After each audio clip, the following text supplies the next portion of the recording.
punya 1 kill 2 kill di awal itu bukan hal yang baik. Dan langsung kita lihat saja ini dia Bigetron Beta. Akankah berhasil tetap mendominasi permainan di MDL atas RRQ Sena atau bahkan RRQ Sena dengan roster yang sekarang mereka akan berbalik untuk kembali menumbangkan dari Bigetron Beta.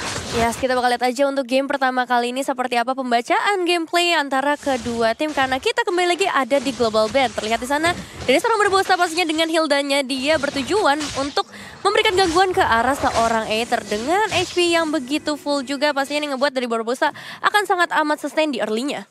Sangat sustain di early-nya, tapi ini agak cukup berat kalau misalnya melihat Aether kayaknya udah harus mulai mundur ke arah belakang. Retribution masih ditahan nampaknya di sana menuju ke arah bus lagi, tapi lihat siapapun yang datang di depan sana. Ada Infernal Cure membantu pergerakan menuju di arah satu buah orange buff. Barbosa kali ini memberikan waktu yang cukup banyak untuk para pemain dari tim Bigetron lainnya.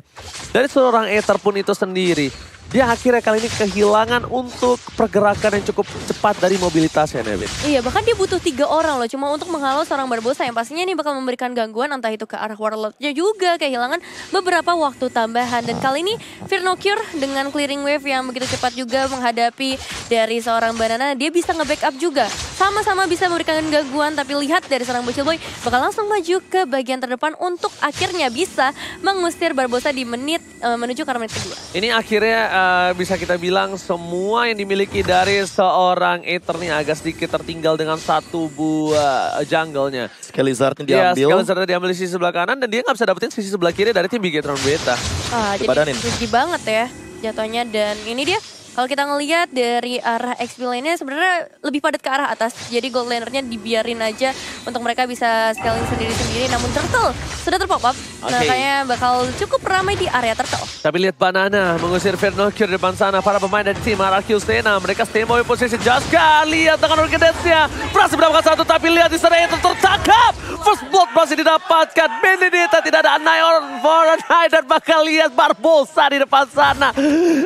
Mau kemana mau kemana Orang kejepit gak usah kemana-mana ya Nevin ya. Wah, bahkan kali dari seorang Banana masih cukup untuk dikejar. Tapi dengan mobilitas yang tinggi pasti ini Banana masih bisa sustain. Tapi di sisi lain satu pemain berhasil ditumbangkan yaitu dari seorang Pranata. Dan membuat dari botol punya space yang lebih besar lagi. Dan sudah terdengar suara-suara teriakan panas dari Bigetron. Oh ternyata benar ya ada suaranya ya. Soalnya saya kemarin hari pertama gak kedengeran. Tapi kali ini benar terdengar dengan cukup jelas.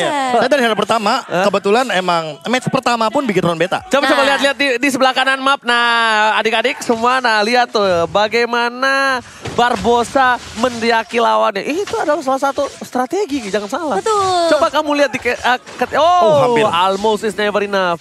Ya kan? Kamu lagi caster, diteriakin, lupa fokus kan? Iya bener, langsung hilang fokusnya. Tapi gini, di 2 menit awal, ini bener-bener tugasnya Barbosa banget untuk nge-zoning out. Bahkan nge-zoning outnya Bocili Boy, Warlord, dan tadi Aether bener-bener gak bisa di backup. Kenapa ya? Dikarenakan terlalu jauh, Knife for Knife udah digunakan, heavy spin-nya juga udah bener-bener ngelok satu. Dan itu adalah Aether, ingat, gak punya Alecto Final Blow ketika dia terkena efek stun. Walaupun dia punya tough boost, tapi balik lagi. Buat sekarang otomatis Jaskar bakal lebih unggul dan ini adalah perbedaan 2 level. Oke, tapi lihat di sana Pranata agak sedikit struggle di bottom lane. Nampaknya dibantu oleh seorang Warlord Bochebo dan juga Pranata terkena freeze lane.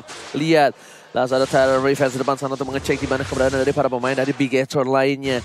Meanwhile, mereka melihat adanya seorang Aether kalau kata KB Chon yang terbuka dengan sangat bebas. Lihat di depan sana Aether, almost is never enough. Dan bahkan ini sebuah ketertarikan yang cukup berbahaya. Karena apa? Lihat ketika seorang Aether harus mundur, Turtle-nya ini muncul.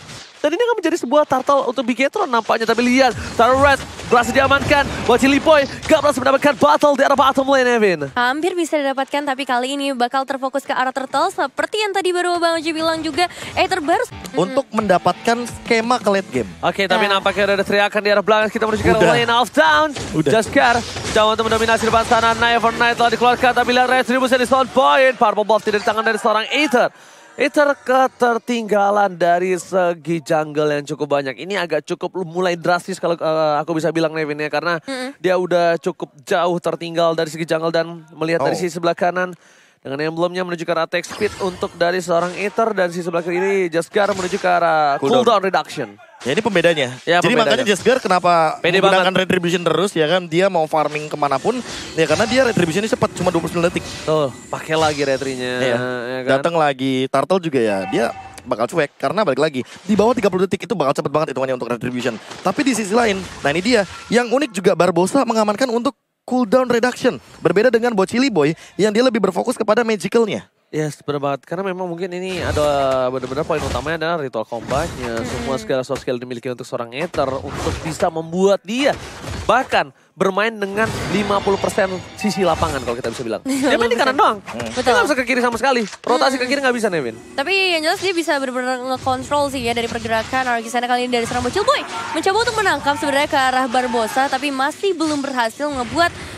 Justru kali ini dari Bigetron yang punya chance dengan Heavy Spin yang bakal langsung menangkap. Ditambah lagi ada downhill yang membuat dari seorang Barbosa bisa mendapatkan eliminasi. Bahkan Bocil Boy juga nggak bisa melarikan diri, hanya ada bouncing ball dan bahkan nge-trigger adanya satu flicker. Oh sayang aja Rene Rapati tidak berhasil mengenai siapapun. Meanwhile di sisi arah bottom lane, zoning out freeze lane dari Pranata yang berhasil didapatkan oleh tim Bigetron Beta ini membuat mereka meyakinkan Pranata tidak memiliki power yang cukup maksimal untuk teamfight dan bahkan turret berhasil didapatkan di arah bottom lane. Oh ya, saya tuh dia dari seorang Kufra ketika nggak bisa ngedapetin satu momentumnya gagal itu bisa langsung dibalikin semuanya dengan begitu cepat. Apalagi kita tahu sendiri ada Heavy Spin di sana dan dengan adanya Turtle kali ini pastinya bakal ngebuka fight. Tapi kita nggak tahu apakah dari Argisana mampu bisa memberikan penculikan. Heavy Spinnya mungkin masih cooldown memang dalam beberapa saat yang ke depan. Tapi untuk Retributionnya Jesgar harusnya masih bisa ngedapetin Aether yang dalam bahaya karena kali ini zoning outnya benar-benar jauh banget.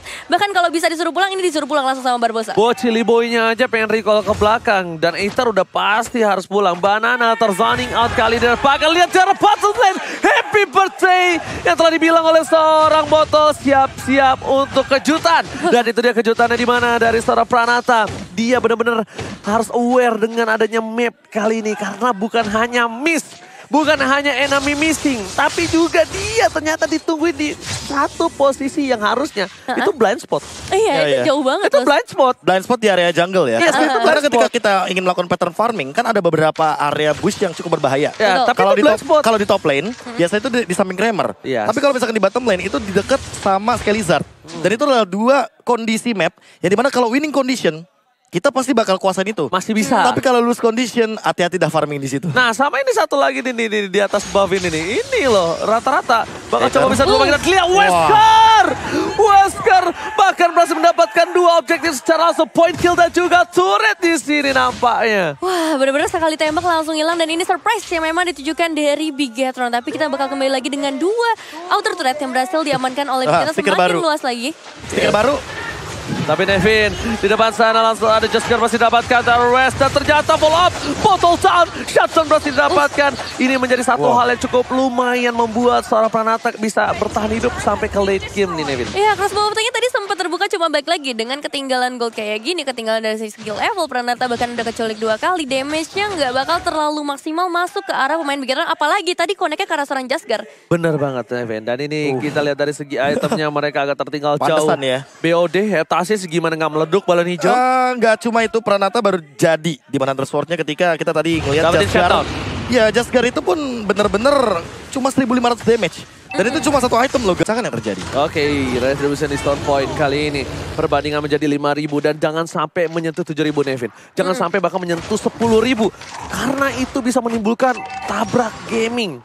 Bener sih. Di menit 12 apalagi mereka akan bisa dapetin 3 base turret dan kalau dengan Lord yang menit 12 dapat 3 base turret itu totally cuan. Cuan banget, apalagi dengan objektif yang selalu diamankan oleh Bigetron bisa dibilang untuk sejauh ini ya. Argisana yang belum bisa ngasih pembalasan, tapi kali ini mungkin turret di area bawah harusnya masih bisa diamankan. Surprising kah yang bakal coba untuk dilakukan dari teman-teman RRQ ataupun dari Bigetron karena Lordnya sudah muncul di area top lane. Ya udah lumayan pegel nampaknya dari Pranata. Lihat Downing Light, Kamehameha, di follow dengan ada Rene Rapati di arah mid lane. Membuat poking damage yang cukup membuat RRQ dari RRQ Sen ini harus mundur. Reset kembali, Aether masih coba untuk melakukan clear minion di arah bottom lane. Barbosa menjaga pergerakan dan bahkan dia meng-cutting minion di arah bottom lane. Lord berbebas seorang diri, belum di cover dan nampaknya ini akan ada 2 turret yang pecah diminta juga di arah top lane nih, Nevin. Lihat damage yang masuk ke arah Warlord, bahkan langsung ngebuat Warlord harus mundur terlebih dahulu, tapi dengan 5 pemain ya di area tengah, bahkan memasuki ke area base turret. Nampaknya ini udah jadi dominasi full di tangan Bigetron, dan ya dengan Lord yang udah mulai masuk, mereka nggak bakal terlalu overcommit juga, tetap disiplin yang mereka hadapi. Tapi balik lagi ya, Barbosa tadi kita ngelihat dia benar-benar fokus ke arah satu targeting doang.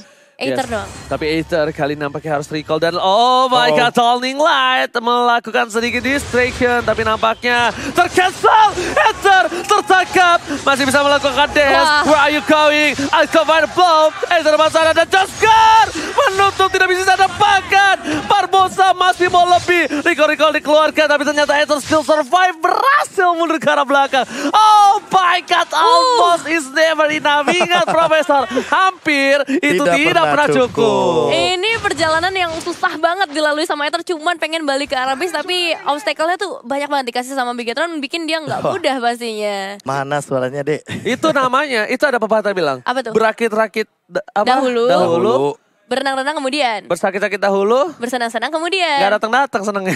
Karena sakit terus sampai belakang. Waduh, masalahnya yang makin sakit adalah dari pantulan damage yang nantinya akan diberikan dari Jaskar. Jaskar udah selesai dengan Death Armor. Artinya di sini Pranata butuh banget Malefic Roar-nya agar bisa menembus armor yang begitu tebal dari sosok seorang Akai. Dimana Jaskarnya juga belum tumbang sama sekali. Dia mendekati level ke-15 dan masih farming dengan sangat amat nyaman. Mendekati juga ke menit-menit ke-12 di mana Lord akan enhance dan ini akan makin mendekati bagaimana keruntuhan dari base turret RRQ Sena. Menengok dari gold leadingnya, oke, gak berbeda jauh pelan-pelan, tapi kalau misalkan kita melihat dari segi pengembangannya, kali ini udah gak 5.000 lagi, 7.000 juga udah dekat. Wah iya, makanya ini mendekati 10.000 bahkan. Itu yang aku bilang. Itu lebih mengerikan lagi. Jangan sampai.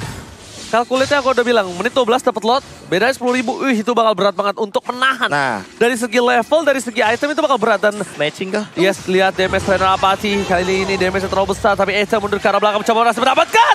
Masih ada Neverender, ternyata Lekto pada blow. Dengan animasinya tidak berhasil membuat Aether mundur ke arah belakang, Nevin. Wow, damage dari Battle sih yang benar-benar ngerepotin banget kali ini. Terutama karena serang Aether ya, tadi bisa dibilang pengen mencoba untuk melakukan penculikan dengan backupan yang udah ready dari RRQ. Cuman ketika heavy spin-nya dikeluarkan oleh seorang Jaskar yang lagi-lagi selalu on point dengan KDA 103, hilang semua harapan yang pengen coba dibuat oleh RRQ. Satu pertanyaanku, ini mau all in atau enggak?